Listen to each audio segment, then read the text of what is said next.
ጤና ይስጥልን ውድ የሀበጋር የክርክር መድረክ ቴሌቪዥን ፕሮግራም ተከታታዮቻችን እንደምን አላችሁ?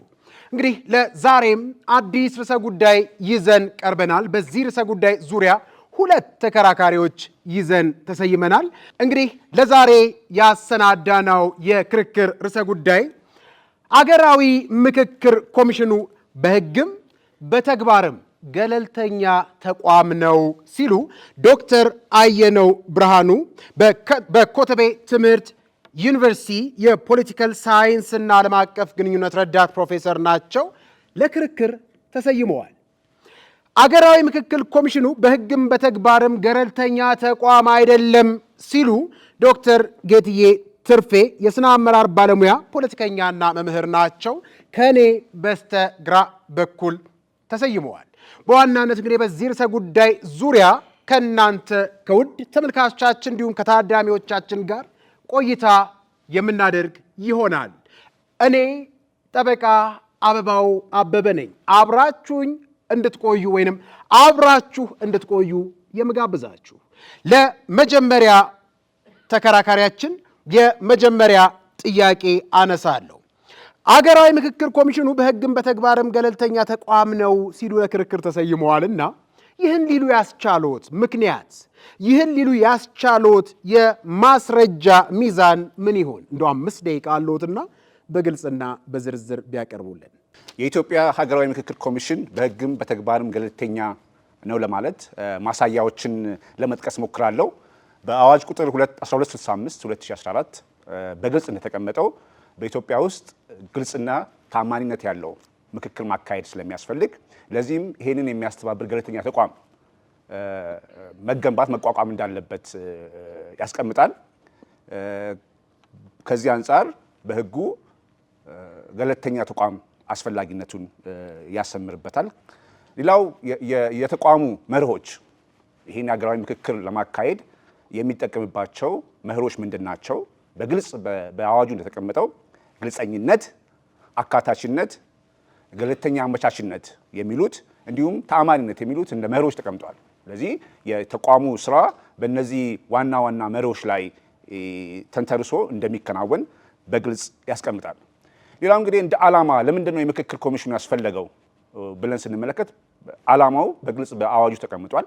እነዚህ ዓላማዎች የመንግስትን ጣልቃ ገብነት የማይሹ ናቸው ብዬ መናገር እችላለሁ።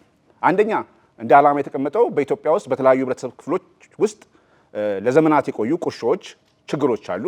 ለዚህ እነዚህን ችግሮች ወደ መድረክ መጥተው በውይይት ዘላቂ መፍትሄ እንዲያገኙ የማድረግ በመንግስትና በህዝብ መካከል መተማመን እንዲፈጠር እንዲሁም ለዘመናት ሲንከባለሉ የመጡ ችግሮች አሁንም ያሉ ችግሮች ተፈተው ዘላቂ ሰላም፣ ዲሞክራሲ እንዲገነባ አስቻይ ሁኔታዎችን መፍጠር ነው።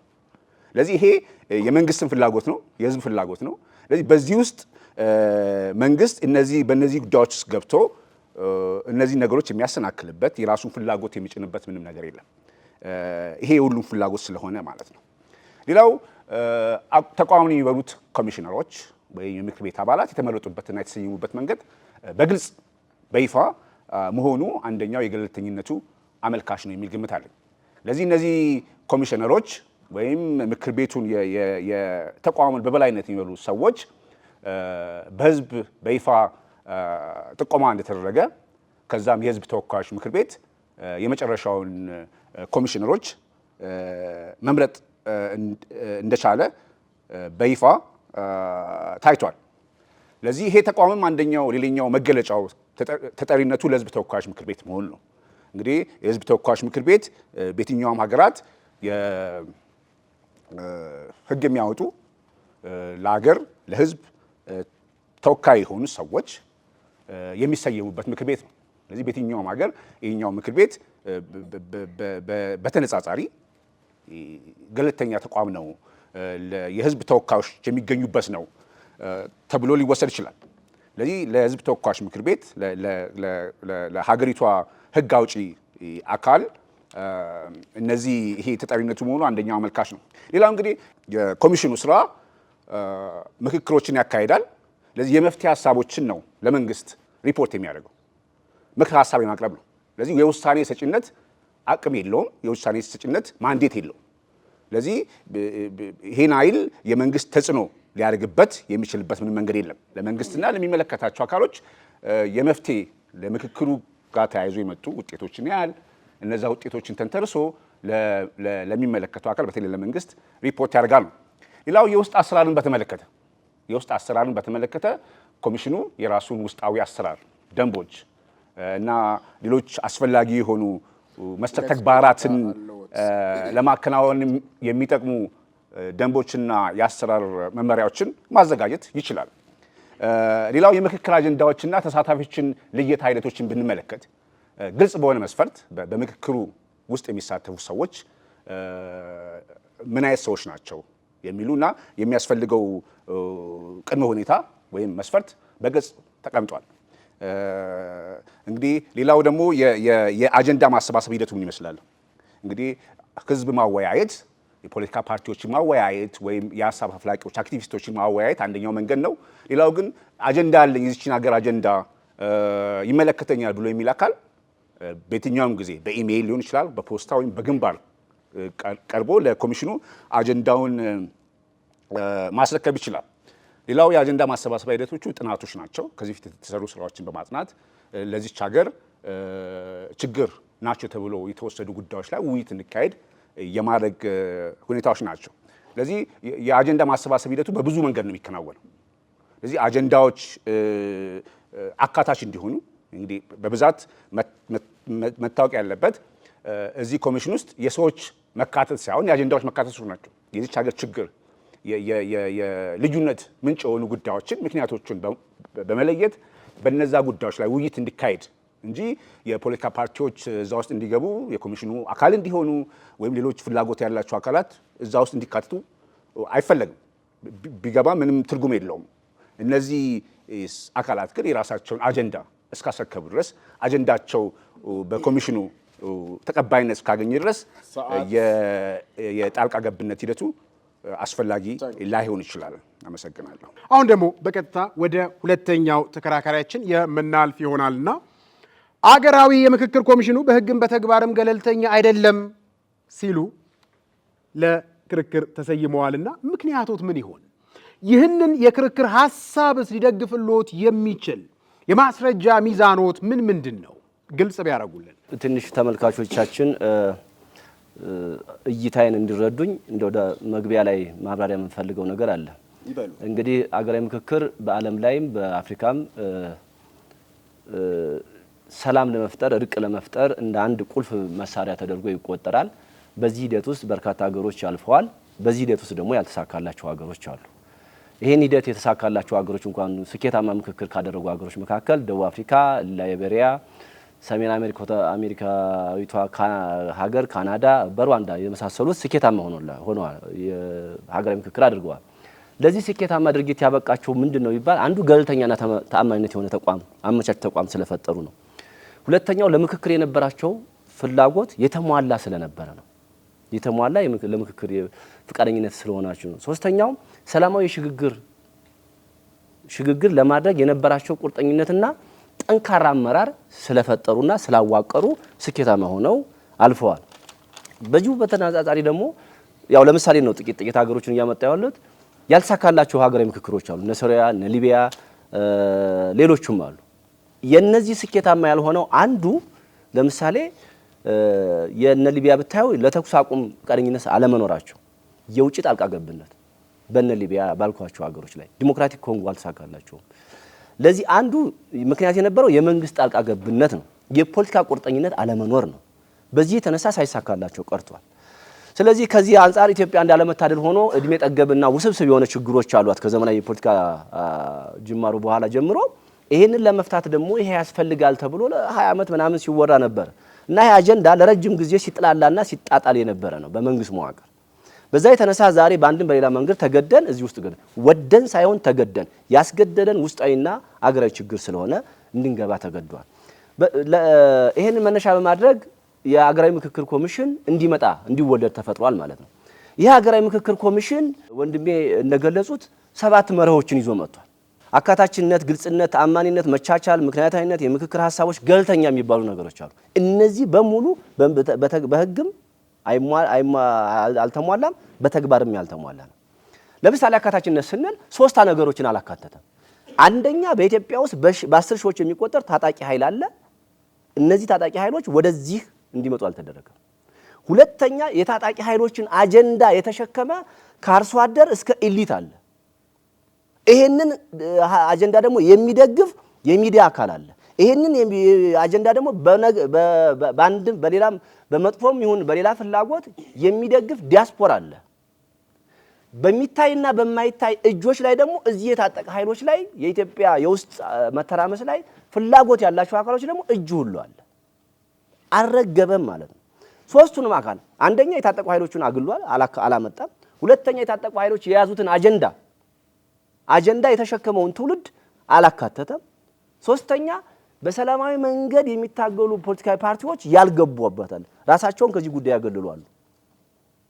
እዚህ አካታችነት የተሟላ አይደለም ማለት ነው። ግልጽነቱም ከዚህ ጋር በተያያዘ አካታችነት በሌለበት ግልጽነት ሊፈጠር አይችልም። መጀመሪያ አካታችነት ሲኖር ነው ግልጽነቱንም ሊያሳይ የሚችለው። የታማኝነት ጉዳይም ቅቡልነቱ ጥያቄ ውስጥ ገብቷል ማለት ነው። በምን ቅድም ባልናቸው በ3ቱ አካሎች ባለመካተታቸው 3ቱ አካታዎች ባለመካተታቸው ብቻ ሳይሆን አስቻይ ሁኔታ አልተፈጠረም። ለሀገራዊ ምክክር አስቻይ ሁኔታ አልተፈጠረም። እነዚህ 7 መርሆች ብሎ ያስቀመጣቸው በተግባር ከአካታችነት እስከ ገለልተኝነት ድረስ አልተሟላም። ቅድም ያልነው መግቢያ ላይ ገለልተኝነታቸው ለዛ ቁርጠኛ መሆናቸው ለመመካከር ፈቃደኛ የሚሆኑትን ተስኬታማ የሆኑትን ምሳሌ እንኳን ብንወስድ እኛ ጋር ገለልተኝነቱ ጉዳይ ጥያቄ አይደለም። ከመንግስት አይደለም የውጭ ጉዳይ መንግስታትም እጅ አለበት።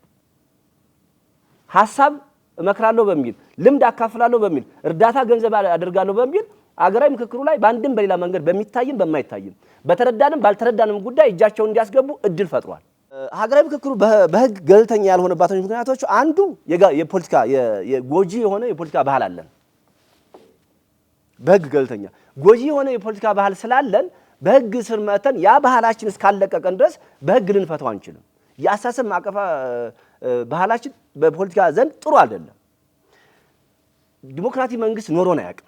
የዲሞክራሲ እሳቤ የህዝብ መንግስት ማለት ነው አይደለ? የህዝብ መንግስት ኢትዮጵያ ኖሯት አይደለም። ሀገራዊ ምክክር እንድንገባ የተገደድነው በህዝብና በመንግስት መካከል መተማመን አልነበረም። በብልጽግናም በኢህአዴግም በደርግም በኃይለ ሥላሴ በእነዚህ ውስጥ ህዝብና መንግስት ላይ ያለው መተማመንን በአንድም በሌላ መንገድ ለመቅረፍ ነው ያስፈልገው እና ያለፈው 30 እና 30 ምናምን ዓመት ሀገር ደግሞ የመገፋፋት ፖለቲካ ያመጣው ቁስል ስላለ እነዛንም ለማከብ ታስቡ ነው የመጣው። ከዚህ አንፃር ስታየው ባህላችን ያ ባህል ነው ህግ ቀርጾ አገራዊ ምክክር ላድርግ የሚለው። ሌላው የአገራዊ ምክክር ኮሚሽን አውድ ባስገዳጅ ሁኔታ ነው የተቋቋመው። መንግስት እዚያው መንግስት ውስጥ ያለ መንግስት ስልጣን የያዘው አካል በመንግስት መዋቅር ውስጥ ያለው በሙሉ የአገራዊ ምክክር ኮሚሽን የተጣላ ባልና ሚስት የለም ብሎ ሲቀልድ የነበረ ትውልድ ነው። ዛሬ በውስጥና በውጪ ተጽዕኖ በጊዜ አስገዳጅነት አገራዊ ምክክር ኮሚሽን እንዲያቋቁም ያተገደደው ተገዶ ነው እንጂ በማዕቀፍ ሐሳቤ በፍላጎት ችግር ይፈታል ብሎ አስቦ ወዶ አምኖበት አይደለም ያመጣው። ሌላው አገራዊ ምክክር ገለልተኛ ለመሆኑ ከህግ አንፃር በአንድ ፓርቲና በአንድ መንግስት በአንድ አካል ብቻ የተዋቀረ መሆኑ ነው። ወደ መጀመሪያው ተከራካሪ ግን ከኔ ሁለተኛ ጥያቄ ላንሳ። ተቋሙን የሚመሩ ኮሚሽነሮች የተመረጡበት አግባብ ግልጽ እና ገለልተኝነት ያለው ነው ሲሉ ተናግረዋል። ቅድም እሳቸውም ግልጽነት የጎደለው እንደሆነ ተአማኒነት የጎደለው እንደሆነ ሲያነሱ ነበረ። ለምሳሌ ለሹመት ከተጠቆሙት 632 እጩዎች ውስጥ 42ቱ ተለይተው ከነዚህ መካከል ደግሞ 11ዱ በህዝብ ተወካዮች ምክር ቤት ተሹመዋል። ብዙሃኑ ምን ያነሳል? ይህ ሂደት ከፍተኛ የገለልተኝነት ጥያቄ እያስነሳ ይገኛል። በምን አግባብና በምን መስፈርት እንደተመረጡ ሁሉ አይታወቅም። ማን ሁሉ እንደመረጣቸው አይታወቅም። መጽደቃቸው ብቻ ነው የታመነውና የታወቀው የሚሉ አሉና እንደው እሱ ላይ ሉፕ አድርገው ምላሽ ቢሰጡን ብዬ አሰብኩኝ። አመሰግናለሁ። እንግዲህ ተከራካሪ ሲያነሳ እንደነበረው አብዛኛውን ጊዜ አሁን ያለውን ተቋማት ህጎች ስንመረምር ወደ ኋላ የምንመለሰው ነገር አለ። በኢትዮጵያ ውስጥ ልክ ነው የመንግስት ተቋምም ይሁን የትኛውም ተቋማት የህዝብ አዎንታ የላቸውም በታሪክ። የህዝብ ታማኝነት የላቸውም። ፍርድ ቤትን ጨምሮ የትኛው የመንግስት አካል ታማኝነት የለውም። የዛ የታሪክ ችግር ያለብን አረዳድ ችግር ያለብን ይመስለኛል። ባለፉት 30 ዓመታት በኃይለ ሥላሴ የሚባሉት ነገሮች አሁን ያለውን ችግር አይተን አሁን ያለውን ተቋማት ላይ ጥላሸት እንድንቀባ እና ዛሬ ያሉት ተቋማት ባለፉ የነበሩት ናቸው የሚሉ አመለካከቶች በስፋት ይታያሉ። ከዛ አንጻር አሁንም ቢሆን ተቋማት ገለልተኛ አይደሉም። እዛ ውስጥ ያሉት ሰዎች ለአንድ ወገን ወይ የፖለቲካ ወገንተኝነት ያሳያሉ የሚለው ከታሪክ የመጣ አረዳድ ነው። እንግዲህ በግልጽ እንደተቀመጠው በአዋጁ መሰረት በህግ እንደተቀመጠው እና በተግባር እንደታየው ኮሚሽነሮች የሚመረጡበት መስፈርት በግልጽ በአዋጁ ተቀምጧል።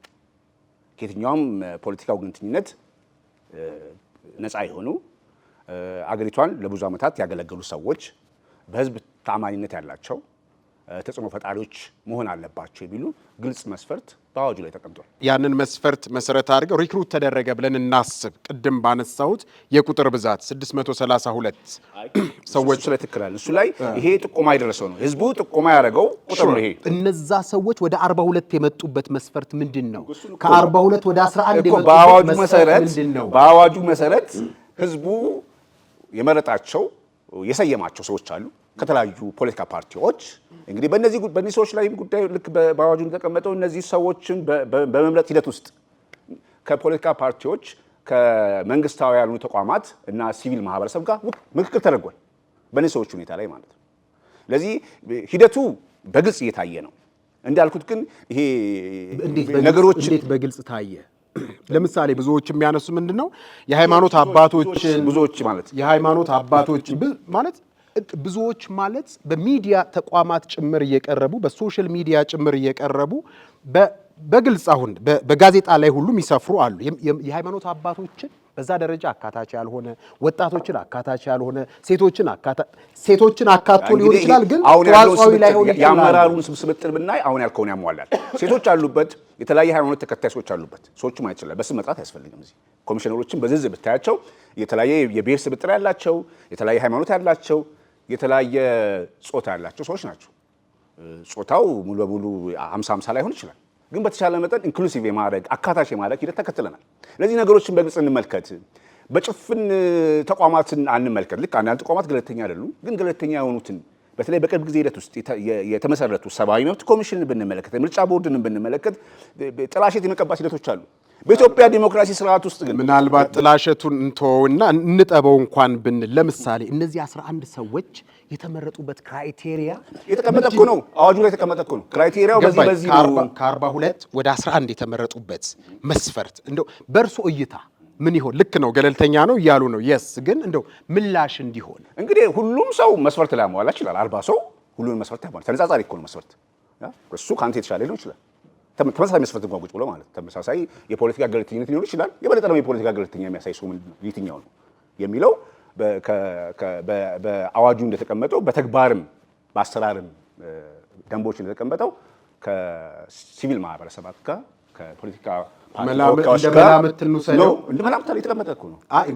ገባኝ። ምንድን ነው እያልኩ ያለሁት አሁን ይሄ ሬሾውን እንኳን ብናየው ከዛ ቁጥር ወደዚህ ሲመጣ ማን የመረጣቸው? እንግዲህ እንደተባለ በተቀመጠው መሰረት 2 ደቂቃ አለው። ለአፈ ጉባኤው የምክር ቤቱ አፈ ጉባኤ እነዚህን እንትኖች ይቀበላል፣ በህዝብ የተመረጡ ሰዎች።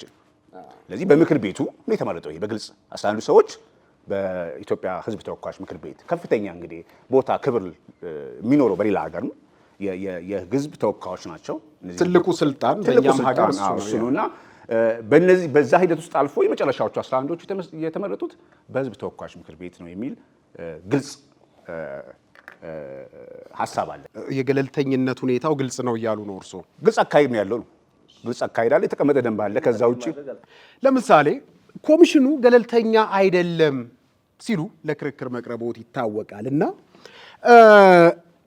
በምን አይነት መስፈርት እስካሁን ያደረጋቸውና ለምሳሌ ሪፖርቲንግ ሊሆን ይችላል ወይ ስልጣን፣ ተግባር፣ ኃላፊነቱን ተወጥቻለሁ ከሚል አንጻር ሊሆን ይችላል። ስለ ክንውኑ ከዚህ አንጻር ምን ተግብሮ ይሆን? በተግባርም በህግም ገለልተኛ አይደለም ያሉት ነው። እሳቸው እንዳሉት እንደው ዝም ብሎ ሲወርድ ሲወራረድ የመጣ ተቋምን ዲፌም የማድረግ በቃ ገለልተኛ አይደለም፣ በቃ አይሰራም፣ በቃ ለመንግስት ወገንተኝነት ያለው ነው ከሚል አንጻር ብቻ ነው። ምን ተግብሮ ነው እንደው ገለልተኛ አይደለም ያሉት? ወንድሜ ያቀረቡት በመጀመሪያ ደረጃ በህግ ገለልተኛ ለመሆኑ ላይ ነው ያቆምኩት። እዛ ነው አንደኛ ይሄ ነገር መንግስት ተገዶ ነው ያመጣው፣ ፈልጎት አምኖበት አይደለም ነው። ተገዶ ያመጣውን ነገር ደግሞ ለዚህ ገለልተኛነቱን ይሰጣል ተብሎ አይጠበቅም። ሁለተኛ ወዶ ቢሰራው ነበር ፈልጎ ቢመሰርተው ነበር እንጂ ገለልተኝነቱን የሚያስጠይቀው ከዛ በፊት ሌላ ኮሚሽን አቋቁሞ ፌል አድርጓል። አይገናኝም። ሁለቱ ስራ ነው ያላችሁ። ይሄ ኮሚሽን የተቋቋመው አገሪቷ በአንድ አውራ ፓርቲና በአንድ መንግስት መዋቅር እየተመራ ነው። ይሄ ገለልተኝነቱን አያሳይም። አስገድዶ ነው የሚለውና ፈልጎ ፈጠረው አንድ ፓርቲ ውስጥ ተፈጠረ የሚለው ነገር ግን የሚጋጭ። ሁለተኛ ነገር ደግሞ ፓርላማው በአንድ ፓርቲ ነው የተሞላው። መንግስት አንድ ፓርቲ ነው የሚመራው። ፓርላማው ላይ የነበረው ለህዝብ በማህበራዊ በኢሜል ነው በምንድን ነው ምረጡ ተብሎ የተለቀቀው። ከተለቀቀ በኋላ ሰዎች ተመርጠው የመጡበት መንገድ፣ ኮሚሽነሮቹ የተመረጡበት መንገድ ስህተት እንደነበረ ከምን አንፃር ስህተት እንደነበረ እንደገና ስህተት እንደነበረ ማሳያ እናምጣ። የመጀመሪያ ዙር አለፉ ተብለው የታጩት ኮሚሽነሮች ተቀይረው ከጾታ አንፃርም ቅድም እርሶ ያጋደሙ ከጾታ አንፃርም የቀረበው በኋላ ነው። ሁለተኛ ስህተት ሆን ተብሎ ፐርፐዝሊ በፓርቲ መዋቅር ያኔ የህዝብ ጥቆማዎች የተመረጡበት መንገድ ህዝብ ተወካዮች ጽህፈት ቤት ነው። ይሄንን እዛ ውስጥ ያለ አንድ ኃላፊ በሚፈልገው ለፓርቲና ለመንግስት ወገንተኝነት ያለውን አካል መርጦ መጨረሻ ላይ በብዙ ጫና ነበር። በሚዲያ ላይ ጫና ፈጥረናል። እኛም ተናጋሪ ነበር። ተቃዋሚዎች ተሟግተዋል። በዚህ ጉዳይ ላይ ማህበረሰብ ተሟግተዋል። መጨረሻ ላይ አሁን ያሉት 11 የተቋቋሙ እንደገና ሪቫይዝ ተደርጎ ነው የጾታም የእድሜም ጉዳይ የገባው። ይሄ አንዱ ማሳያ ነው። ይሄን ወደ ኋላ ሄዶ የቴሌቪዥኖቹን የመንግስትንም የግል ቴሌቪዥኖችን ጋዜጣዎችንም ማረጋገጥ ይቻላል። ሌላው የኮሚሽነሮቹ ምልመላ አሁን እንዲያልኩት ነው አመጣጡ ማለት ነው። ከዛ ምክንያቱ ደግሞ የተቋቋመበት በአንድ ፓርቲ ስለሆነ ነው። ኮሚሽነሮቹ ከምልመላ ጀምሮ ገለልተኝነታቸው ጥያቄ ውስጥ ከገባ በጥያቄ ውስጥ የገባ የመጀመሪያው ዙር ምልመላው ህዝብም 600ዎቹ አይደለም ከምልመላ ጀምሮ አልከኝ እኮ ከ600ዎቹ ወደ 42 ከ42 ወደ 11 የመጣበት ምልመላ ፓርቲ ሰንሰለት ነበር፣ መንግስታዊ ሰንሰለት ነበር የተደረገው። መንግስት ጫጫታ ሲበዛበት ነው የቀየረው ሪቫይዝ ያደረገው። ማን ነበር? ለምሳሌ ግለሰብ ውስጥ አንገባም፣ ግለሰብ አንጠራም፣ መጥራት እንችላለን። ያነሷቸው የገለልተኝነት ጥያቄዎች እንዳሉ ሆነው ግን ተግባሩን በተመለከተ ምን አይነት ክንውን አርጎ ነው አፈጻጸሙ ወይ ተግባሩ ገለልተኝነት የለውም ሊሉ የቻሉት? ከዛ ይሄ ኮሚሽነር በአንድም በሌላ መንገድ ገለልተኝነቱን ባላሟላ መንገድ ተቋቁሞ ወደ ስራ ሲገባ ከሂደት አንፃር ይሄን ሂደት ከዝግጅት አንፃር ስለ ይሄ ኮሚሽን ሲንገባ በራሱ ስታፍና ራሱ በመረጣቸው ባለሙያዎች ምክር ወይም ደግሞ ራሱ በመረጣቸው ወገኖች ነው ዝግጅት ሲያደርግ የነበረው። ራሱ በመረጣቸው ራሱ በመመለመላቸው ነው። ራሱ ነው መረጣ ያለበት። ድሮስ ማን ይመርጣል? ራሱ ነው ክላስ ነው የምትመርጠው። መሳተፍ የሚገባው ሰራተኛው ራስህ ነህ። ኖ ሰራተኛ አይደለም፣ ስታፍ ማን ነው ስታፉን ሲያሳትፍ የነበረው? አማካሪም ሲመርጥ የነበረው ሌላም ሲመርጥ የነበረው ማን ሊመርጥለት ይገባል? ማን ሊመርጥ ይገባል? እሱ ነው ተቋሙን የሚመርጠው። ነገር ግን ማን መምረጥ እንዳለበት ማወቅ አለበት። እነማን ነው መመረጥ ያለባቸው? በዚህ ላይ አክተር እና ተዋናይ መሆን የሚገባቸውን አላካተተም። ከሰላማዊ ትግል ፓርቲዎች አንፃር በምን አላረጋገጠም? አሁን በተለይ ኮሚሽኑን የሚያማክሩ ባለሙያዎች የዩኒቨርሲቲ መምህራኖች ናቸው። የዩኒቨርሲቲ መምህር ቅዱስ ነው ያለው ማለት የፓርቲ መዋቅር የፓርቲ ቅዱስ ያገር ውስጥ ማን ነው ቅዱስ? የዩኒቨርሲቲ ውስጥ ያሉ ሰዎች አሉ። ሁሉንም ጥላሸት ቀብተን ሰዎችን ተቋማትን ማን ነው አፕሪሺየት የምናደርገው? ማን ቢገባ ነው እዛ ውስጥ ተግባሩ ላይ እየመጣ ነው። በህግ በዚህ መሰረት ገለልተኛ አይደለም። ከተግባር አንፃር የምክክር መሰረታዊ ህጎችን አሰራሮች ከማዘጋጀት አንፃር ውይይቱን ስኮፑን የውይይት የሀገራዊ ምክክር ስኮፕ የሚባለው የውይይት ወሰኑን ጥሶ ነው የሄደው በብዙ ነገር። አንዳንዶቹ በህገ መንግስት ወይም በአገሪቱ ህግ በህግና በአስተዳደር እና በፖሊሲ መፈታት የሚገባቸውን አጀንዳዎች ሁሉ ሲያወያይ ነው የከረመው። 3 ዓመት አጀንዳ ይሰበስባል። የትኛውም አጀንዳ የአገሪቷ ምክክር የትኛውም አጀንዳ ወደ እሱ ሊመጣ ይችላል። የትኛውም አጀንዳ ወደ ተቋሙ ሊመጣ ይችላል። ግን የእሱን ስኮፕ መርጦ ነው ማወያየት ያለበት እሱ በሚያዘጋጀው። ሁለተኛ ምክንያት የፍላጎት የአቅም ማጣት የመንግስት አካላት በተለያየ መልኩ ጣልቃ መግባት በምን ተረጋገጠ? ተሳታፊዎች ምርጫ አንዱ የተመረጡበት የህብረተሰብ ክፍል ብሔር ተኮር ነው። እያንዳንዱ ክልል አንድ ብሔር አይደለም ያለው ኢትዮጵያ ውስጥ። ከእያንዳንዱ ክልል ግን አንዳንድ ብሔር ነው የመጣው። እዚህ ላይ ተሳሳተ መረጃ ነው። እሺ እንምጣ። ብሔር ተኮር ነው ምርጫው። ብሔር ተኮር ማለት ምንድን ነው? ፖለቲካው ለምሳሌ ኦሮሚያ ውስጥ የሚመረጠው፣ ትግራይ ውስጥ የሚመረጠው ወይም ደቡብ ውስጥ የሚመረጠው ማለት ነው። ክልሉ የብሔር ከሆነ በብሔር ነው የመጣው። ሌላው ብሔር ተኮር ፖለቲከኞች ታዲያ ይሄ ምን ነውር አለው? ምናልባት ምን አክሳታፊ ሆነ እዛ ውስጥ እዛ ክልል ውስጥ ያሉት ሌሎች ማህበረሰቦች አገራዊ ምክክር ኮሚሽን አጀንዳዎች ግን ኦሮሚያ ውስጥ ኖሮ ስለ አማራ ክልል አጀንዳ ማንሳት ይችላል እኮ ክልል የለውም። የአጀንዳ ብዛት ነው እንጂ ኦሮሚያ ክልል አጀንዳ ሲሰበስብ ኦሮምኛ ተናጋሪና ኦሮሞ የሆነ ብሔር ብቻ ነው የተሰበሰበው። ኦሮሚያ ውስጥ ግን ከ15 ሚሊዮን በላይ በፊገር ሌላ ህዝብ አለ። የአማራ ክልል ኦሮሚያ ውስጥ ያሉ አማሮች አጀንዳ ማንሳት ይችላሉ። አይከለክልም። እሺ ሌላው ደግሞ እንቀጥል። ተሳታፊዎች ብሔር ተኮር በመሆናቸው ኢንክሉሲቭ አይደለም፣ አካታች አይደለም። ለዚህ ደግሞ ምክንያት የሚሆነው አጠቃላይ የአገሪቷ ፖለቲካዊ ስርዓትና የአገሪቷ መዋቅር ነው ይሄን ያመጣው። ስለዚህ ቅድም አካታችነት የሚለውን ጥያቄ እዚህም ላይ ያመጣዋል። ምክንያቱ የአገሪቷ ፖለቲካዊ ስርዓትና የአገሪቷ መዋቅር ከሆነ አካታችነቱን ጥያቄ ውስጥ ከቶታል ማለት ነው። በማጠቃለያ ተመልካቾቻችን ሞቅ ሞቅ እያለ ሀበጋር የክርክር መድረክ የቴሌቪዥን ፕሮግራማችን እዚህ ደርሷል።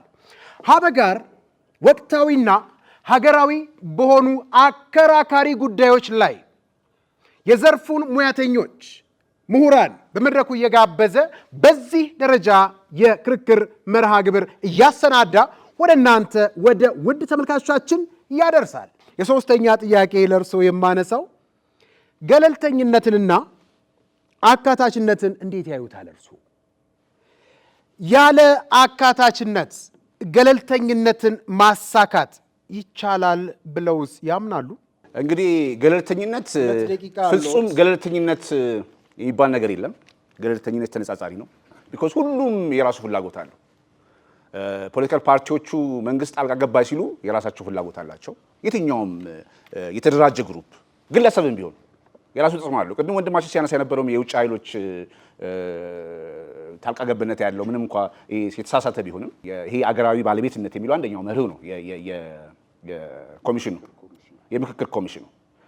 ለዚህ አካታችነት የሚባለው የተሳሳተ አይደለም። ማሳያው አገራዊ ምክክር ኮሚሽኑ ከሰራው 3 ዓመት ከሰራው የአገራዊ ምክክር ዓላማውን የተቋቋመበትን ተልእኮ ከሰራው የበለጠ ዶላር የሰበሰበው ይበልጣል። ዶላር የመጣው ኢትዮጵያ ውስጥ በአንድም በሌላ መንገድ ብዙ ዋጋ እንድንከፍል ብዙ ስቃይ እንድንከፍል እጃቸውን ሲያስረዝሙ የነበሩ ሀገሮች ናቸው ሰጪ ሆነው የመጡት። እንዴ እርዳታውን ማቆም ነበር። እርዳታ በነፃ አልመጣም። የሐሳብም የገንዘብም የመጣው እንግዲህ ፈቅዶ ነው። የፋይናንስ ጉዳይን በተመለከተ በአዋጁ እንደተቀመጠው ኮሚሽኑ ከተለያዩ ምንጮች ድጋፍ ያሰባስባል። አንደኛው የመንግስት በጀት ነው የሚጠቀመው። የመንግስት በጀትም ቢሆን ይሄ ታክስ ከፋዩ ህዝባችን በየጊዜው ለመንግስት የሚከፍለው ታክስ ነው። መንግስት የትም አያመጣም። ሌላው በእርዳታና በብድር ይገኛል። ለዚህ የፋይናንስ ምንጮቹ ራሱ የተለያየ መሆናቸው አንድ ወገን ብቻ አንተ እንደምትለው የመንግስት ጣልቃ ገብነት እኛ እንድንጋጭና እንድንተራመስ ሲያደርጉ የነበሩ ሀገሮች ዛሬ ዶላርና ሐሳብ ይዘው ቀርበዋል። አንደኛ አንተ ያነሳው የሚጋጭ ነው፣ ጣልቃ መግባት ነው፣ የሚጋጭ ነው። አንደኛ የመንግስት ጣልቃ ገብነት አለ። መንግስታት ዶላር አልመጣም። የመንግስት ጣልቃ ገብነት አለ ትላለ በአንድ በኩል፣ በሁለተኛ በኩል ደግሞ የውጭ ሀገር ጣልቃ ገብነት አለ ትላለ። እርዳታ የሐሳብ የልምድና የዶላር እርዳታ ብለው መጡ እኮ የመንግስት መንገድ ከፍቶ ኮሚሽነሩ አስገብቷል ቢሮ። ይሄ እርዳታ እነዚህ ሰዎች በነፃ ጽድቅ ሊያገኙ አለ የመጡት። ገባን። የውጭ ተጽዕኖ ያለውን የገለልተኝነት ጥያቄ እያነሱ ስለሆነ ሲመልሱ እኔ የፋይናንስ ምንጮቹን በተመለከተ አሁንም እንዳልኩት የፋይናንስ ምንጮቹን ከተለያየ አውታር ከተለያየ መንገድ ማግኘት እንደው የአንዱ ተጽዕኖ እንዳይበረታ እንዳይል ሊያደርግ ይችላል። እንደው የእሳቸውን ጥያቄ ለመመለስ ያህል ህጋዊ ነው ከውጭ ፈንድ የማግኘት እና ተቀምጧል። በአዋጁ ተቀምጧል። ከመንግስት ድጋፍ ነው በጀቱ፣ ዋናው በጀቱ ግን ከሌሎች ምንጮች ፈንድ ያሰባስባል የሚል በአዋጁ ማድረግ ያለበት ኢትዮጵያ ምድር ላይ ብቻ አይደለም። በህግ ቆይ ዶክተር በህግ የተቀመጠ ከሆነ ህጉ ላይ ነው እንጂ ጥያቄ የምናነሳው ህጉ ላይ የተቀመጠው ሲፈጸም እንዴት የገለልተኝነት ገለልተኛ አይደለም የምንለው እኮ አጀንዳችን ገባን። እሳቸውን እያስረዱን ነው ህጉ ላይ ቤዝ ያደረገ ስለሆነ እያሉ አንዴ ነው ግን ያሉት ማለት እንትን ነው የኔን ጥያቄ እንደው ከጥያቄ አውድ አንፃር ገለልተኝነትን ያለ አካታችነት እና ገለልተኝነት እንደው ቢያዩትና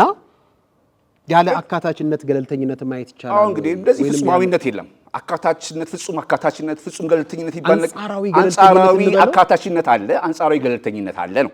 በዚህ መሰረት አሁን የሚደረገው ዋናው ዓላማ ምንድነው? የሀገራዊ ምክክር ኮሚሽኑ እኔ እናንተ ሌሎች ህብረተሰብ ክፍሎች የሚለያዩበትን አጀንዳ ወደ ጠረጴዛ አምጥተን ሁላችንም እንወያይ ነው። የሚመለከተው አካል አጀንዳ አለኝ የሚል አካል ወደ ጠረጴዛ ዙሪያ ያምጣ። ለዚህ የአጀንዳ አካታችነት ነው እንጂ የሰው አካታችነት አይደለም። እያንዳንዱ ሰው የኮሚሽን ውስጥ ሪፕሬዘንት ላይ ብሔር፣ ቋንቋ ያለው ሁሉም ሪፕሬዘንት ላይደረግ ይችላል። ግን አጀንዳዎቹ ወደ ጠረጴዛ ዙሪያ ያምጡና ውይይት ይካሄድባቸው። አሁን ደግሞ ወደ ሶስተኛው ጥያቄ ለሁለተኛው ተከራካሪያችን የማነሳ ይሆናል። ቅድም በክርክሮት ላይ አንድ ፓርቲ ነው ፓርላማውን የሞላው ሲሉ ተደምጠዋል። ይህ ደግሞ በህግ ገለልተኝነቱን አያሳይም ሲሉም ተሰምተዋል። በዋናነት እንደው በፓርላሜንታዊ ስርዓት ህግ አውጪ፣ ህግ ተርጓሚ እና ህግ አስፈጻሚ በህግ ማዕቀፍ ጭምር ህግ የበላይነትን ለማስከበር የሚሰሩ አይደለም ወይ? በፓርላሜንታዊ ስርዓት ውስጥ ምንም እንኳን አንድ ፓርቲ ቢሆን ቅሉ ከዚህ አንጻር በአውራ ፓርቲ መመራቱ ለምን ስጋት ሆነቦት? መታየት ያለበት በኢትዮጵያ ባለፈው 30 ዓመት ፓርላማ የህዝብ ወገንተኝነቱን አሳይቶ ያውቃል። አሳይቶ ከነበረ ኢትዮጵያ አሁን ላለችበት 7 ዓመት ጣጣ ውስጥ አንገባም። ህዝቡ ማሳነስ ነው። ግን ህዝብ ፈልጎ መርጦ የወከለውን ተወካይ ማሳነስ ማለት የመረጠው ህዝብ በዛ በአደባባይ ተወካዩን የመረጠበት ማሳነስ ነው። ህዝብ መናቅ ነው። ፓርላማው የሚገባውን በሶስቱ የተቋቋመበትን እሳቤ ሶስቱን እሳቤ ለህሊና፣ ለህገ መንግስት፣ ለህዝብ የሚለውን ጥያቄ በተግባር ቢተገብር ኖሮ ሰሜኑም በዛ ልክ ጦርነት በቃ ይሄ አጠቃላይ አሁን ያየነው መከራ አናይም ነበር። አይመነሻው የፓርላሜንታሪ ሲስተም የፓርላማ ስርዓት መገለጫ አይደለም። መገለጫ ቢሆንም በተግባር ያሳየው ግን እሱን አይደለም። ፓርላማው ከስራ አስፈጻሚውን በህግና ስርዓት ተቆጣጥሮ ቢሆን ኖሮ እርስ በርስ አንተላለቅም ነበር። ሪያሊቲው ይሄ ነው። ከዚህ አንፃር ነው ገለልተኛ አይደለም ይያለው። ለምን የአንድ መነጽር አታያይ ነው። ለምን የቆመ ነው ሲባል ለፓርቲ ሊሆን አይቆም ነው። የአንድ መንገድ አታያይ ነው። ለአሁኑ ችግር ስራ አስፈጻሚው ነው የሚለው ይሄ ራሱ በጣም ጠባብ የሆነ አመለካከት ነው። ሌላው የተሳታፊዎች ብቃትና እውቀት አዎ ተሳታፊ የተመረጠበት መንገድ ቅድም ያለው አካታች ባለመሆኑ ተሳታፊ ኮሚሽነሮቹ ማለት አይደለም። ይሄ አጀንዳ የሚሰበሰብባቸው ተወካዮች የኢትዮጵያን ህዝብ ወክለው የሚወያዩትና አጀንዳ እዚህ ላይ ተሳታፊ አመለካከት አለ። ጊዜ ከሰጣችሁን ማብራሪያ ሳልሰጥ እሺ ቀጥል። ምን ይስጡ ቀጥል እኮ ተሳታፊ ማለት ተሳታፊ በየደረጃው ነው። እውቀትና ብቃት ነው ያለው። በምን ሊያብራሩት ነው እኮ ልንገርህ። ተሳታፊዎች በየደረጃው ነው የሚለዩት። አሁን ያለው የወረዳ ተሳታፊ ነው። በፌደራል ደረጃ ክልል አጠናቋል እኮ። በፌደራል ደረጃ አልተካሄደም። ዋናው ምክክር እኮ አልተካሄደም።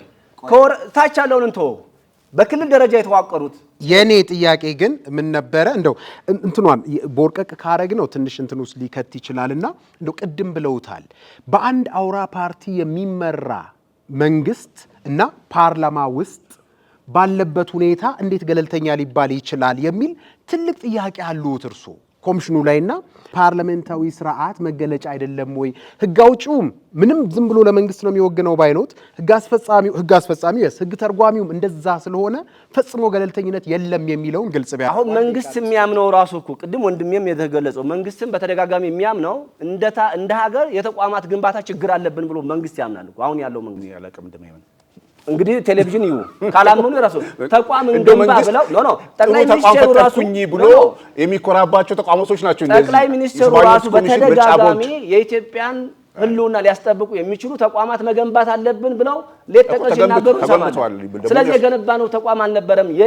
እንደየ የፖለቲካ አየሩ የሚዘወር ተቋም ነበረና አሁን ያለው ሌላ ነገር ነው።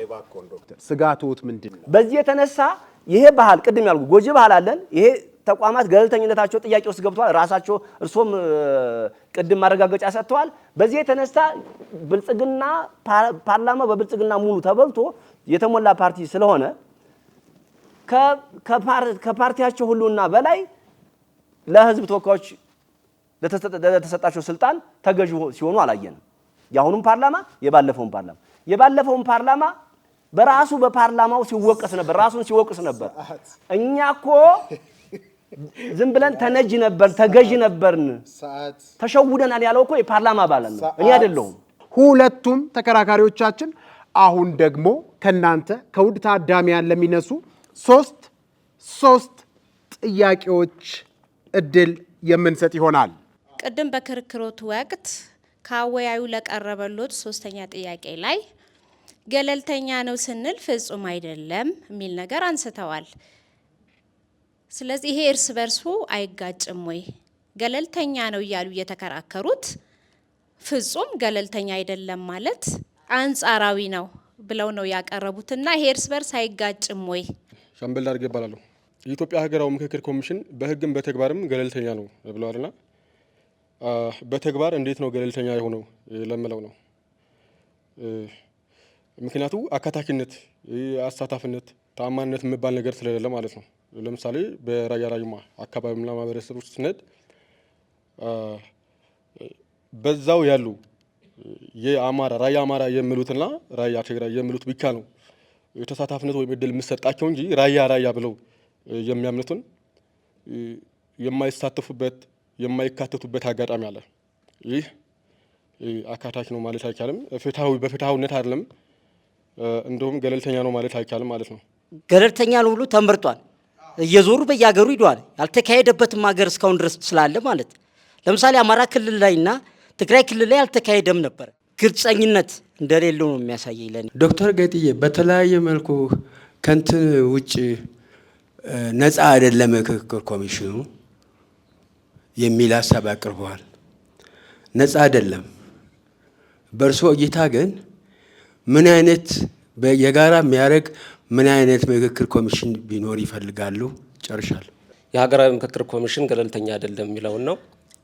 እንግዲህ የሀገራዊ ምክክር ኮሚሽን ገለልተኛ ካልሆነ የገለልተኝነት መለኪያዎች ምንድን ናቸው? በእርሶ ቅድም ሲብራራ ነበር። ለምሳሌ እነ ካናዳ፣ ሰሜን አሜሪካ፣ ደቡብ አሜሪካ ተብሏልና እንደው ኢትዮጵያ ውስጥ እንደዚህ አይነት ኢትዮጵያ ላይ ለመጀመሪያ ጊዜ ስለሆነ የሀገራዊ ምክክር ኮሚሽን እያካሄድን ያለው ለመጀመሪያ ጊዜ ነው። እንደ አይነት የፖለቲካ ልምምዶቹ እንደ ሰሜን አሜሪካና ደቡብ አሜሪካ ላይ ጋር መነጻጸር አለበት ወይ? ምናልባት በእርሶ አካሄድ አፍሪካ ውስጥ ለምሳሌ እነ ቱኒዚያ፣ ደቡብ አፍሪካ አለው አይደል? ከነዚህ ካለው ተሞክሮ ቢብራራ። ግጭት መለኪያው ግጭት ስለሆነ ነው እንጂ አሁን የሀገራዊ ምክክር ኮሚሽን ግጭት ብቻ አይደለም። ማርጂናላይዝድ የሆኑ ማህበረሰቦችን ያላቸውን ጥያቄ ለማጠጋጋት ምንድን ያላቸው ችግር እንደሆነ ለመለየት ያገለግላልና እንደው የሆነ ግጭት ሲነሳ የተነሳውን ግጭት ወይም ጦርነት ባንዴ እንዲቆም እንፈልጋለን። እሱን ቀድሞ ካልፈታ ገለልተኝነቱ አደጋ ላይ ወድቋል ብለን ራሳችንን ስለምናሳምን እንደ አይነት ነገሮች አሉና እንደው እንደዛ አይነት የፖለቲካ ልምምዶችን በምን መልኩ ተሞክሮ መወሰድ አለበት ቢብራሩ በሚል ነው። ሌሎች እንደ አፍሪካ ያሉ ሀገሮች ላይ አመሰግናለሁ። ለክልልነትም ይሁን ለማንነት ጥያቄ ያላቸው እንደነ ራያ ራዩማ፣ ወለኔ፣ ቁጫ የመሳሰሉ የአይደንቲቲ ኩዌስት ያላቸው ክልል ቀርቶ ማንነታቸው በህገ መንግስቱ እውቅና ያላገኙ ህዝቦች ወይም ገና ስያሜ ዋቴቨር የሚሰየሙት በዚህ ሀገራዊ ምክክር ባይኑሮት ሀገራዊ ምክክሩ እውነትም አሳታፊ ሆኖ ኢንክሉሲቭ ሆኖ እንዲሳተፉና ድምጻቸው እንዲሰማ በማን ይወከሉ? ክልል የሌላቸው በአይደንቲቲ ያልታወቁት እንዴት ይሳተፉ? እንዴት ወኪሎቻቸው ይላኩ? አመሰግናለሁ። ሶስት ጥያቄዎች ምላሽ የሚሰጡበት ጊዜ ላይ ነው የምንገኘው። ዶክተር አየነው ብርሃኑ ምላሽ እንዲሰጡ ለእርሶ ለተነሱ 3 ጥያቄዎች ምላሽ ይስጡልን። የመጀመሪያው እንግዲህ የተያዘው ከዚህ ከገለልተኝነት ጋር ነው። ፍጹም እና አንጻራዊ ገለልተኝነት። እንግዲህ ፍጹም የሚባል ነገር የለም። ተቋም እንገነባለን። ተቋሙ ለብቻው አይሰራም። ሰዎች ናቸው ውስጥ ያሉት። ሰዎች የራሳቸው ሀሳብ አላቸው። የራሳቸው የቡድን ፍላጎት ሊኖራቸው ይችላል። የብሔር ፍላጎት ሊኖራቸው ይችላል። ሌሎችም የሃይማኖት ተጽዕኖች በመጠኑም ቢሆን ተጽዕኖ ሊሆኑ ይችላል። ያንን ማድረግ የምንችለው መቀነስ ነው እንጂ ፈጽሞ እንደዚህ አይነት ነገሮች ሊንጸባረቁ አይችሉም የሚል አታያይ የለም። ለዛ ነው ፍጹም ተቋም ልንፈጥር አንችልም። ከሀገርና ከህዝብ ግን ሊበልጥባቸው አይችልም እኮ። ለዛ ልክ ነው ሀገራዊ ፍላጎትን ማስቀደም ለህዝብና ለወከሉት ህዝብ እኛ ሀገር ውስጥ ግን ለፖለቲካ ተገዢ መሆን በደንብ በተግባር አሳይቶናል። እነሱ እንግዲህ ይሄ ያለው ምንድነው ዋናው ፍጹም እና አንጻራዊ ገለልተኝነት አንጻራዊ ነው እንዳልኩት። አንጻራዊ ማለት ግን እነዚህ ሰዎች ገኛ ነበሩ ብለው ይመልሱ ማናቸውም ልትረዱ እንደምትችሉት ፍጹም ተቋም ፍጹም ሰው ልንፈጥር አንችልም። ይሄ የፖለቲካ ድርድር ነው፣ የፖለቲካ ሁኔታ ነው። ለዚህ ከዚህ አንጻር ማድረግ የምንችለው ተጽዕኖዎችን መቀነስ ነው። በተለያዩ በህጎችና በአሰራር ዘርግተን እነዚህ ተጽዕኖዎች የእነዚህ ሰዎች ፍላጎት በየትኛውም ሂደት ውስጥ ጎላ ያለ ተጽዕኖ እንዳይኖረው መከላከል ነው ሊሆን የሚችለው። ሌላው ሁለተኛና ሶስተኛ ጥያቄዎች አይ ቲንክ የተመሳሰሉ ናቸው ብዬ አስባለሁ። በተግባር እንዴት ገለልተኛ ነው ልንል እንችላለን? እንግዲህ ተቋሙ ከተቋቋመ 2 ዓመታት አልፈውታል። በዚህ 2 ዓመታት ውስጥ ከትግራይ ክልል በስተቀር በየትኛውም ኢትዮጵያ ውስጥ ባሉ ክልሎችና ከተማ አስተዳደሮች አጀንዳ የማሰባሰብና ተሳታፊን የመለየት ስራ ተሰርቷል። እንዴት ነው የተሰራው ስንል እንግዲህ ተሳታፊ የመለየትና አጀንዳን የመሰብሰብ ስራ በወረዳ ደረጃ ነው የጀመረው። ሁሉም ወረዳዎች በኢትዮጵያ ያሉ ከትግራይ ክልል በስተቀር ሁሉም ወረዳዎች ተሳታፊዎቻቸውን መርጠው አጀንዳቸውን አስረክበዋል። እነዚህ እንግዲህ የወረዳ ተወካዮች ደግሞ በክልል ደረጃ ለሚካሄደው ምክክር የራሳቸውን ተሳታፊ መርጠዋል፣ እዛው በወረዳ ደረጃ ማለት ነው። በክልል ደረጃ ደግሞ 16 የሚያክሉ ተቋማት ተሰይመው ያላቸውን አጀንዳ ለመንግስት አስረክቧል፣ ለምክክር ኮሚሽኑ። አሁን የቀረን የፌዴራል ደረጃ ነው። በፌዴራል ደረጃም እንደዚሁ የፌዴራል ተቋማት የራሳቸውን አጀንዳ ለምክክር ኮሚሽኑ ያስረክባሉ። ስለዚህ መሰመር ያለበት ምን አይል አጀንዳዎች ናቸው ወይስ አጀንዳን የመከልከል ሂደት አለ ወይ? በዚህ ደረጃ አካታችነት የለም ወይ? ስለዚህ ዋናው የምክክር ላይ የሚቀርቡ አጀንዳዎች ምንድን ናቸው? እንዴት ነው የራሳቸውን ቡድን አደራጅተው ወደ ጫካ የገቡም የኛ ሀገር ዜጎች አሉ። የመብት ጥያቄ ነው ተብሎ ስለሚታሰብና እነሱ ውስጥ ተወክለው ይሆን ወይ የእነሱ ውስጥ ጥያቄ እንትን ውስጥ ገብቶ ይሆን ወይ የሚል ነገር የሚያነሱ አሉ ብዙዎች። ታጣቂ ኃይሎችን በተመለከተ አጀንዳቸውን ለምክክር ኮሚሽኑ እንዲያቀርቡ የተለያዩ ጥሪዎች ተደርገዋል። ግን እንግዲህ የኛ ፖለቲካ ባህል ምንድነው ችግሩ? በተለይ ለምሳሌ በአማራ ክልል አንድ የታጠቀ ቡድን አጀንዳውን ለምክክር ኮሚሽን አቀረበ ተብሎ ከፍተኛ ውርጅብኝ የደረሰበት። ለዚህ ድርድር በእውነት ይፈልጋል ወይ ኢትዮጵያ ውስጥ ምክክር ይፈልጋል ወይ የሚለው ለአጠያቂ ጉዳይ ነው። ለዚህ ሁሉም ፍላጎት ከሌለው ቁጠኝነት ካላሳየ ይሄ ኮሚሽኑ ባለው አቅም እነዚህን ሰዎች ተጭኖ ወደ ምክክር ኮሚሽኑ የሚያመጣበት ወደ ምክክሩ የሚያመጣበት አቅም የለው። ሊያደርግ የሚችለው ምንድነው? ለነዚህ ታጣቂ ኃይሎች ጥሪ ማድረግ ነው። በጥሪው መሰረት ያላቸውን አጀንዳ ለምክክር ኮሚሽኑ ማቅረብ ይችላሉ። በሩ ክፍት ነው አጀንዳ ከመቀበል አንፃር። ለዚህ ምንድነው የተቋሙ ስራ መሆን የሚሆነው? አጀንዳዎችን መቀበል ነው።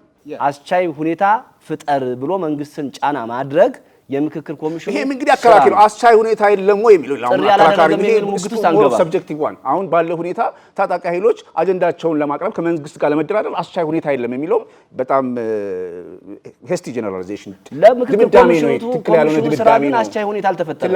ትልቅ ድምዳሜ ነው። ለዚህ አስቻይ ሁኔታ መፍጠር ያለበት ታጣቂ ኃይሉ ነው። የፖለቲካ ቁጠኝነት ፍላጎት ሊያሳይ ይገባል። ያንን ፍላጎትና ቁጠኝነት በሌለበት ሁኔታ መንግስትንም መውቀስ ምክክር ኮሚሽኑን መውቀስ ምንም አያስፈልግም ነው።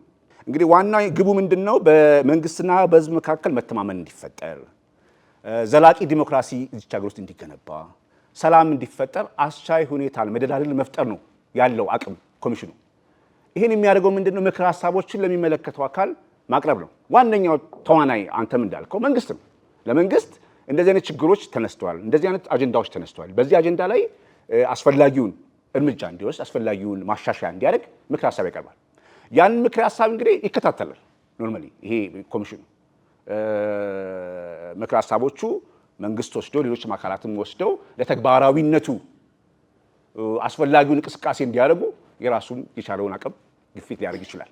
አሁን ደግሞ ወደ ሁለተኛው ተከራካሪያችን ከእናንተ ከውድ ታዳሚያን ለተነሳላቸው ጥያቄ ምላሽ የሚሰጡበት ጊዜ ነውና በቀጥታ ወደ እሳቸው እንለፍ።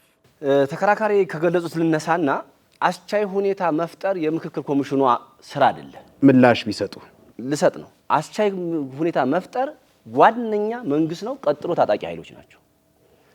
ኮሚሽኑ በአቅምም በማድረግ አቅሙም ጫና ማድረግ ስላልቻለ አስቻይ ሁኔታ ኢምፖዝ ያረቁ ቆይ አቋርጣል። ኢምፖዝ ያረጉ ነው የእሱን ሐሳብ ይሄ ነው ብለው ኢምፖዝ ያረጉ ነው እየጫኑ ነው እሳቸው ላይና ለእርሶት የተነሱ ጥያቄዎች ምላሽ ይሰጥ። ሁለቱ ጥያቄዎች ተመሳሳይ ናቸው። ምን አይነት የምክክር ኮሚሽን እንዲኖር ይፈልጋሉ? ገለልተኛ ካልሆነ የገለልተኛ መለኪያው ምንድነው ነው? ቀደም እኮ መግቢያዬ ላይ ስኬታማ የሆኑ አገሮች አቀረቡ። አንዱ ለምክክር ሙሉ ፈቃደኛ ስለነበሩ ለየፖለቲካና የአመራር ቁርጠኝነት ስለነበራቸው ይሄ ገለልተኝነት ጋር አይገናኝማ። የምታነሳው ሐሳብ ያሳብ ፍላጎት ማሳየት የፖለቲካ ቁርጠኝነት ከገለልተኛ ከመሆን ጋር ምንም ያገናኝ እኮ ያ ሲመጣ ገለልተኛ የሆነ ተቋምና አመቻች አዋቀሩ።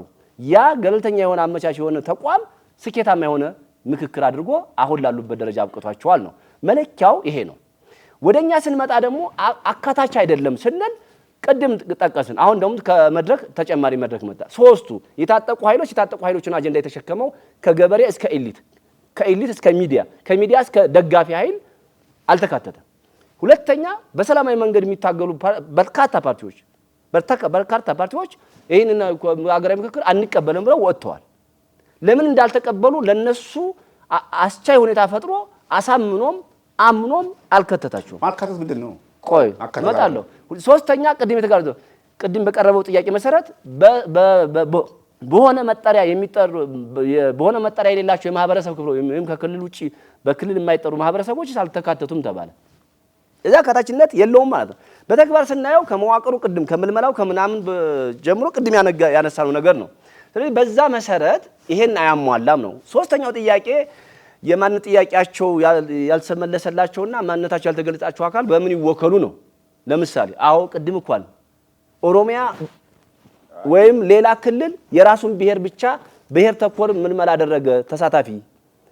በየክልሎቹ ያለው ግን በተለይ ከተሞች ላይ 2/3ኛውና 3/4ኛው የሚባለው ማህበረሰብ የዛ ብሔር አባል ያልሆነ የተለያየ ብሔር አባል የሆነ ግን በአገራዊ ምክክር በዛ ክልል እንዲሳተፍ አልተደረገም። ከታች ከመዋቅር ጀምሮ አሳታፊ አይደለም ማለት ነው።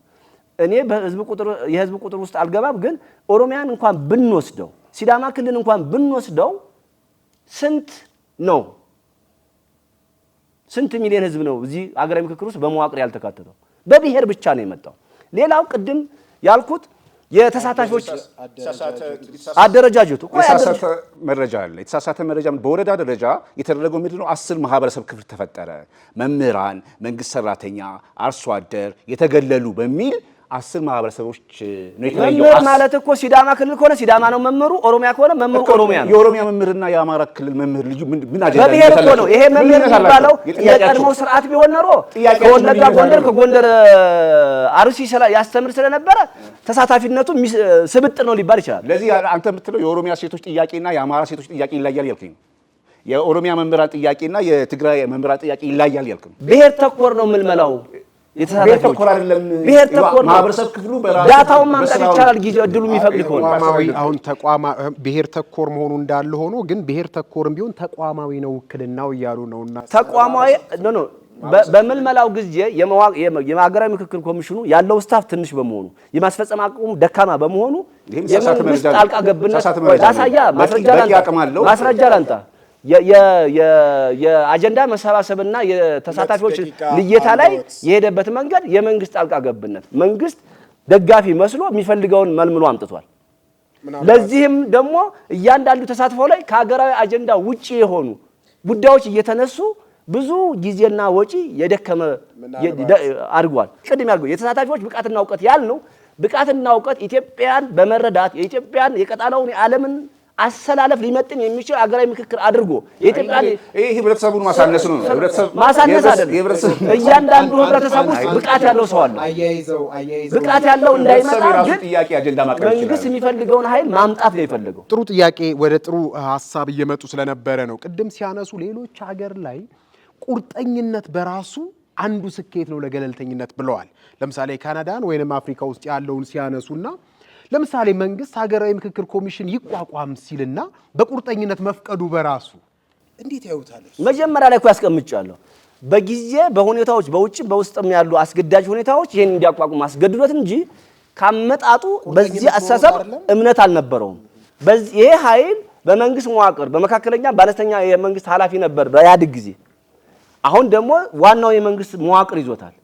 ያኔ ሲቃወሙና ሲያጣጥለው የነበረ በፓርቲ መዋቅር የነበረ አሁን ከልብ ሊያምንበት አይችልም። ግን የነጮችም የሀገር ውስጥም ጫና ለ20 ዓመት እንደዚህ አይነት አጀንዳ ሲቀነቀን ስለነበረ እንደ አጀንዳ ማምጣት ለመንግስት ቅቡልነት እና ለሌጋሳቸው ሲሉ አምጥተውታል። ማምጣታቸውን እኮ እንደግፋለን። ወኪሎችን ሁሉ በመንግስት ወይ የመንግስትን አጀንዳ የሚያስፈጽሙ ናቸው ብሎ ማለት በራሱ ህዝብን እንደመናቅ ነው አሉ እሳቸው። ህዝብን እንደመናቅ ሳይሆን አስቻይ ሁኔታ በሌለበት መንግስት በሙሉ በተሳታፊነት አላመጣም። በግጭት ውስጥ ያሉ ክልሎች በመንግስት መዋቅር ነው ተወካዮቹ የመጡት። ግልጽ ነው ይሄ። ሌላው በቂ ግንዛቤ አልፈጠረም ኮሚሽኑ። ኢትዮጵያ ህዝብ ሙሉ ለሙሉ ይሄን ኮሚሽን አያውቀውም። ይሄም ነው እኮ ማሳያ አድምጡኝ፣ ማሳያ ያምጡ። ይኸው ይሄ ጉዳይ የኢትዮጵያን ህመም ያክማል። ከታከምን በኋላ ወደሚቀጥለው እንሻገራለን። የተስተካከለ ሀገረ መንግስትና በመንግስትና በህዝብ መካከል መተማመን ይኖራል ተብሎ የሚጠበቅ ኮሚሽን ነው።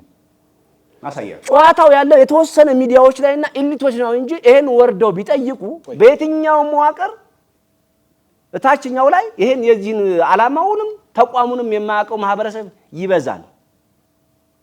በዚህ የተነሳ በቂ ግንዛቤ አለመፍጠሩ ነው። በቂ ግንዛቤ ያልፈጠረበት ምክንያት የሀገሪቷ ሚዲያዎች እንኳን ስራዬ ብለው ማህበረሰብ በማንቃት በማስተማር ራሱ ተቋሙ ይሄን ነገር በመምራት ደረጃ በጣም ደካማ ነው። አሁን የመጨረሻ ማጠቃለያ የሚያቀርቡበት ሶስት ደቂቃ አላቸውና በቀጥታ ወደ እነሱ ልለፍ። ማጠቃለያችሁን ሸብ አድርጋችሁ ብታቀርቡልን። አመሰግናለሁ። እንግዲህ ቅድም ለማለት እንደፈለኩት የምክክር ኮሚሽኑ በህግ በአዋጁ እንደተቀመጠው ገለልተኛ ተቋም መሆኑን የሚያስረዱ ብዙ የአዋጁ አንቀጾችን ማንሳት ይቻላል። ለዚህ ተቋሙ ገለልተኛ ነው፣ ሂደቱም ገለልተኛ ነው። እንግዲህ አንድን ተቋም የምናይበት መነጽር የተለያየ ሊሆን ይችላል። አንድን ተቋም ፈጽሞ ገለልተኛ ማድረግ ባይቻልም የሌሎችን ሰዎች ተጽዕኖ ግን መቀነስ ይቻላል። በተለያዩ መንገዶች፣ በአሰራር ሂደት፣ በህግ ተጽዕኖዎችን መቀነስ ይቻላል። በዚህ ሂደት አሁን ያለው ምክክር ኮሚሽን በአሰራር ሂደቱ ገለልተኛ ነው፣ በተግባርም ገለልተኛ ነው። ይሄንን ስራ በየወረዳው የምክክር ሂደቱ ተሳታፊን የመለየት እና አጀንዳን የመለየት ስራ በየደረጃው እየተካሄደ ነው። ይሄ ሂደት አላለቀም። ከትግራይ በስተቀር በሁሉም ክልሎች ከወረዳ እስከ ክልል ደረጃ የአጀንዳ ማሰባሰብ እና የተሳታፊ ልየታ ስራዎች ተደርጓል። የመጨረሻው ምዕራፍ አላለቀም። የመጨረሻው ምዕራፍም በምክክር ኮሚሽኑ ስራ ነው። አጀንዳዎችን ካጠናከረ በኋላ በይጭብጡ እነዚህ አጀንዳዎች ሀገራዊ ጉዳዮች ናቸው። እነዚህ ጉዳዮች በተለያዩ ክልሎች ተነስተዋል። የብዙ ሰዎች ጥያቄዎች ናቸው። የማንነት ሊሆን ይችላል፣ የድንበር የወሰን ጥያቄዎች ሊሆኑ ይችላሉ፣ የክልልነውን ጥያቄ ሊሆን ይችላል፣ ሃይማኖታዊ ጥያቄዎች አሉ፣ የመንግስት መዋቅር ግልጸኝነት የሚጠይቁ ጉዳዮች ሊሆኑ ይችላሉ፣ አዲስ ማህበራዊ ውል የመጻፍ አዲስ ህገ መንግስትም የመጻፍ ጉዳዮች ሊሆኑ ይችላሉ።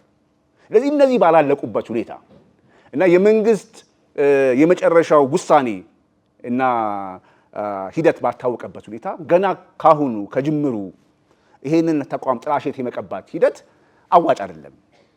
በኢትዮጵያ ታሪክ ውስጥ ልክ ነው፣ ተቋማት ገለልተኛ አልነበሩም። የመንግስት ተጽዕኖ ከፍተኛ ነበር። ግን በጊዜ ሂደት ውስጥ እያሻሻልናቸው የመጣናቸው ተቋማቶች አሉ። የህዝብም የፖለቲካ ንቃተ ህሊና እያደገ መጥተዋል። አሁን አንተ በምትለው ደረጃ ህዝታች ያለው ማህበረሰብ ምንም አያውቅም፣ አርሶ አደር ምንም አያውቅም እና ኤሊት ይሁን ምናምን የሚለው ጥያቄ የተሳሳተ ነው። ለዚህ የኢትዮጵያ ፖለቲካ የሊቃን ፖለቲካ መሆን የለበትም።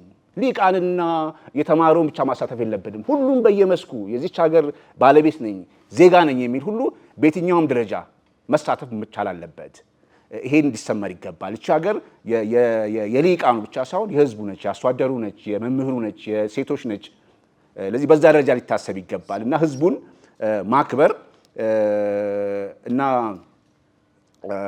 ማሳተፍ ያስፈልጋል የሚለው ዋናው ሊሰመርበት የሚገባ ነው። እርሶም በምክንያታዊ ማብራሪያ በተሻለ ሚዛን ልኬት እስቲ ከተከራካሪ ያቀረቡትን ትንሽ አስተያየት ለመስጠት የገለልተኝነት ጉዳይ እኔ ቅቡልነቱ በደንብ ጎልቶ እንዲታይ ክቡር ጠቅላይ ሚኒስትሩ በተለያየ ጊዜ በፓርላማ የተናገሩትን ላጣቅሰው። ድሃ ሀገርና ድሃ ህዝብ ክብር የለውም ነው ያሉት። ምክክር ኮሚሽኑ የነጭ ዶላርን እየተቀበለ ጥገኛነቱን እያሳየ ገለልተኛ ነው። የመንግስት ነው ቃል ግን እግዚአብሔር ቃል አይደለም፣ ፍጹም ቃል አይደለም። የመሪ ቃል ነው፣ እንደ ህግ ነው የሚቆጠረው። ምክክር ኮሚሽኑ የመንግስት ጣልቃ ገብነት ውስጥ በኢትዮጵያዊ ነው። የነጭ ጣልቃ ገብነት ግን ብዙ ጊዜ ኢትዮጵያን እያጠቃት ነው ያለው። ስለዚህ ገለልተኝነቱን ራሱ በብዙ ጥያቄ ውስጥ የገባ ነው። ሌላው አያቅም እኔ ያልኩት ተወካዮቹን ነው። ለምክክር ኮሚሽኑ ተወካዮቹ ላይ ነው ጥያቄ የብቃት ጥያቄ ያስነሳኝ። ይሄ ደግሞ ኢትዮጵያ ልናስተካክልና ልናከም ከሆነ በኢትዮጵያ ልክ ብቻ ሳይሆን በቀጣናውና በሀገሩ በዓለም አቀፍ ልክ ሊመችና ሊሸከም የሚችል ሀገረ መንግስትና ፖለቲካ ስርዓት መገንባት አለብን። ሀገረ መንግስት ግንባታ ላይ ነው ያለ ነው። ሀገረ መንግስት ስላልገነባ ነው እየወደቀ እየፈረሰ እየተሰበረ ስለሚመጣ ነው። በዛ ልክ መረዳት ተገቢ ነው። አጠቃላይ የገለልተኝነቱ ጥያቄ በህግም ሆነ በእንትን ቅድም ያስቀመጥናቸው ነገሮች ከህግ አንፃር ካመሰራረቱ ያላሳተፋቸው አካሎች አሉ። ሁለተኛ አስቻይ ሁኔታ መንግስት ለዚህ ጉዳይ ቁርጠኛ ቢሆን ኖሮ የመጀመሪያው ደረጃ ጥረት ማድረግ ያለበት አስቻይ ሁኔታ መፍጠር ነው። ማቋቋሙ ጥሩ ነው። እኔ በግሌ ከሆነ የሚጠይቁኝ ለብዙ ጊዜ የኢትዮጵያ ሀገራዊ ምክክር 60 እና 70% ከፈታ ያገቷን ችግር ሌላው በጊዜ ሂደት ትውልድና ጊዜ ይፈታዋል ነው ብዙ ጊዜ በሚዲያ የምናገረው ነገር ነው። አሁን ግን የገለልተኝነት ጥያቄ ነው የተነሳው። የገለልተኝነት ጥያቄው በአግባቡ አድሬስ አልተደረገም። ከሂደትም አንፃር አስቻይ ሁኔታ አልፈጠረም። አስቻይ ሁኔታ መፍጠር የመጀመሪያው ቁጥር 1 መንግስት፣ ቀጥሎ የታጠቁ ኃይሎች። የመጀመሪያ ስራ የቤት ስራ ደግሞ ሀገራዊ ምክክር ኮሚሽኑ ጫና መፍጠር ያለበት ታጣቂው ኃይሎችና ጥሪ ዝም ብሎ በቴሌቪዥን አንድ መስኮት ላይ ወጥቶ ጥሪ እናደርጋለን ማለት ከተቋሙ ገለልተኝነት ጋር ያገናኘው ነው። መሬት ላይ የወረደ ነገር የለም። ከድርድርም አንፃር ይሄ ነው። ከትግበር አንፃር ውጤቱ በኋላ ገና በሂደት ላይ ስለሆነ ውጤቱም በዛው ልክ የገለልተኝነት የአስቻይ ጉዳይ የታማኝነት ጥያቄ ካለው ውጤቱም በአንድ ወገን ሐሳብ ቅድም እንዳልነው በአውራ ፓርቲ በአውራ መንግስት በሚመራ ሐሳብ ሽግግር ምክክር ስለሚደረግ ያው ሐሳብ ነው የሚሆነው። ለዚህ ማሳያ የኢትዮጵያ ህገ መንግስት ማሳያ ነው። ኢትዮጵያ ህገ መንግስት ቆይቶ ውክልና የለኝም የሚል ማህበረሰብ ተፈጠረ። ቆይቶ እርስ በርሳችን ከጽንሰ ሐሳብ እስከ ትግበራ አጫርሶናል። ይሄም ሀገራዊ ምክክር ዓላማ አካተቱ ነገ ይሄ የታጠቀ ኃይል ፖለቲካ ሽፍት ቢያደርግ ከመንግስት መዋቅርም ከሌላውም ሆኖ ቢያመጣ ይሄንን ጥያቄ ውስጥ ከቶ ሪጀክት ሁሉ ሊያደርገው ይችላል። ዋናው ነገር ግን ወደ ኋላ መለስ ብሎ እናቁመው ማለት አይደለም። ወደ ኋላ መለስ ብሎ ቆም ብሎ ያልተካተቱትን ማካተቱ የበለጠ ይጠቅማል ብዬ አስባለሁ። የትኛው ሐሳብ ነው የገዛችሁ ለናንተ? የትኛው ሐሳብ ነው ቅቡልነት ያገኘው? የትኛው ሐሳብ ነው ያሸነፈው?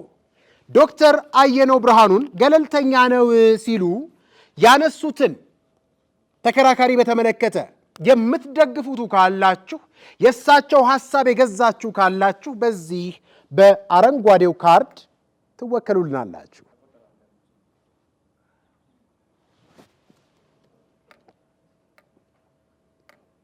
ገለልተኛ አይደለም ስትሉ ሐሳብ ለተነሳው የምትደግፉ ከሆናችሁ በዚህ በሰማያዊ ካርድ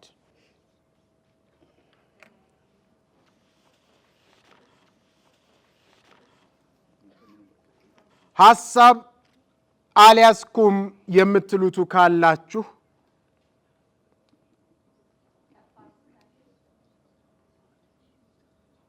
ተመልካቾቻችን ተመልሰናል። ውጤትም ደርሶናል። በዛሬው የክርክር ርዕሰ ጉዳይ አገራዊ ምክክር ኮሚሽኑ በሕግም በተግባርም ገለልተኛ ተቋም ነው አይደለም የሚለውን ክርክር በተመለከተ በሕግም በተግባርም ገለልተኛ ተቋም ነው ሲሉ ቅድመ ክርክር ላይ ምንም አልመረጠም ነበረ፣ 0 ነበረ።